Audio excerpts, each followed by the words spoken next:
Bienvenida, estimada audiencia de noticiacristiana.com. Empezamos esta nueva hora de informaciones. Les saluda como siempre su servidor Lincoln Mesa y damos inicio informándoles que el presidente brasileño Luis Ignacio Lula da Silva expresó este jueves su creciente preocupación por la crisis entre Venezuela y Guyana y advirtió que la región no quiere una guerra entre países vecinos. Escuchemos. El presidente brasileño Luis Ignacio Lula da Silva expresó el jueves preocupación por la crisis entre Venezuela y Guyana, por la zona del Esequibo, un territorio rico en petróleo, objeto de una centenaria disputa entre estos dos países caribeños. Seguimos con creciente preocupación los acontecimientos relacionados con la cuestión del Esequibo.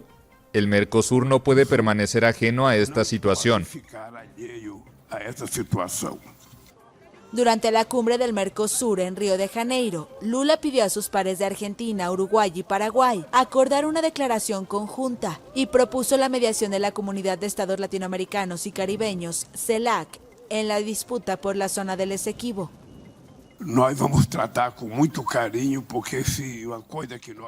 trataremos con mucho cuidado porque lo que no queremos aquí en Sudamérica es la guerra. No necesitamos guerra, conflicto. Lo que necesitamos es construir la paz, porque solo con mucha paz podremos desarrollar nuestro país, podemos generar riqueza y podemos mejorar la vida del pueblo brasileño. Las tensiones han escalado entre Venezuela y Guyana, luego de que Caracas informara que obtuvo la aprobación de un 95% de los votantes en un referendo para obtener apoyo sobre su reclamo del Esequibo, y el presidente Nicolás Maduro propuso una ley para crear una provincia venezolana en la zona disputada.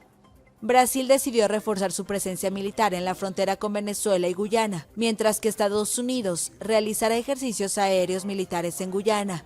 Por su parte, el Consejo de Seguridad de la ONU se reunirá el viernes a puertas cerradas para abordar el asunto. Venezuela asegura que el Esequibo es suyo, por un acuerdo de Ginebra firmado en 1966, antes de la independencia de Guyana del Reino Unido, que sentaba las bases para una solución negociada y anulaba un laudo de 1899 que definió los límites actuales, mismos que defiende Guyana.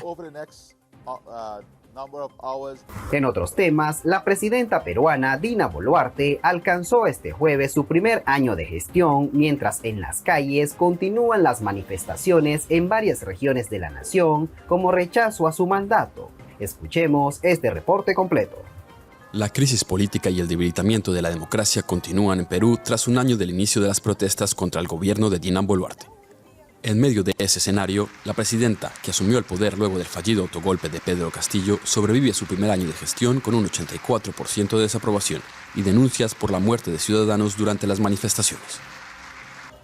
Las protestas se fueron debilitando debido en gran parte al miedo a la represión, pero el rechazo a Boluarte y a otras instituciones como el Congreso e incluso la Fiscalía sigue expresándose en las calles. Juntamente con el gobierno, con los tres poderes, poder judicial, el poder legislativo, el poder ejecutivo, no tiene aprobación. El pueblo lo detesta, no quiere ver. Entonces, tenemos que ponernos de pie todos los peruanos. Ahorita en estos momentos el Perú está en una recesión económica.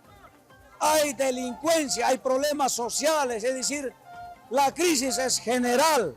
Se está profundizándose, esto ya no da para más. ¿Cómo puede gobernar Boluarte en medio de tanta impopularidad? Para expertos como el politólogo Iván Lanegra, es posible dada la precariedad de las instituciones, porque una parte de la población se ha resignado a esas condiciones por el momento. Además, hay que recordar que hay otras situaciones que también preocupan a las personas, como la situación económica, la recesión que se está viviendo y el peligro de que nos toque un fenómeno del niño muy fuerte, lo cual puede agravar aún más esa situación para la mayoría de personas que viven en el país. Lanegra advierte que a la incapacidad del Estado se le suma el uso arbitrario del poder, otro factor preocupante que debería corregirse pronto, según él.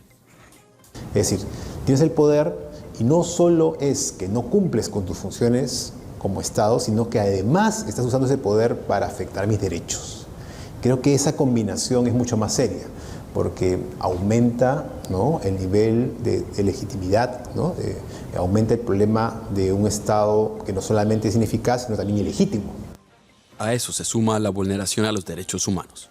Organizaciones como Amnistía Internacional han denunciado la represión sistemática de policías y militares contra los manifestantes, que dejó como saldo 49 civiles muertos y más de 1.500 heridos. La mayoría de las víctimas pertenece a poblaciones indígenas y pese a que existen pruebas sobre el actuar de las fuerzas del orden, no hay muchos avances en la investigación. Nos parece importantísimo que se haga realmente, que se vaya avanzando, que en los meses que queda de la investigación fiscal se pueda llegar a formalizar una acusación ante quienes resulten responsables, porque lo peor que podría ocurrir es que haya un espacio de impunidad. Por su parte, Boluarte asegura que su gobierno está libre de corrupción y que finalizará su mandato en 2026 con las manos y la conciencia limpias. También asegura que Perú es un país respetuoso de la democracia, del Estado de Derecho y de los derechos humanos. No tenemos nada que esconder. Al contrario, somos los primeros interesados en que las cosas se hagan bien como tienen que ser, sin espacio para la corrupción que tanto daño le ha hecho a nuestro país. No me cansaré de repetir que unidos lo podemos todo, desunidos perdemos todos. ¡Viva el Perú! El panorama no es alentador. Los colectivos sociales continúan convocando nuevas protestas para exigir la salida de Boluarte y nuevas elecciones generales. La pregunta es la misma desde hace un año. ¿Cómo saldrán los peruanos de esta crisis? Hasta el momento, la prensa local ha reportado que las marchas han sido pacíficas y no se han registrado incidentes. De esta manera, finalizamos nuestras informaciones. Le invitamos a seguirnos en nuestras redes sociales que aparecen en pantalla o visitarnos en nuestra página web www.noticiacristiana.com o escuchar nuestras noticias en Spotify, donde aparecemos como Mundo Cristiano al Día. Nos vemos la próxima semana.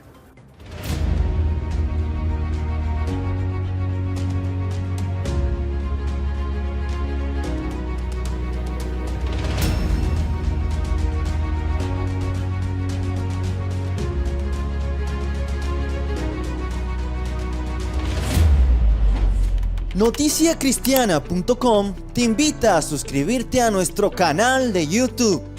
Te ofrecemos información de última hora, programas cristianos y contenido exclusivo preparado para ti. Te esperamos en nuestro canal Noticia Cristiana Oficial.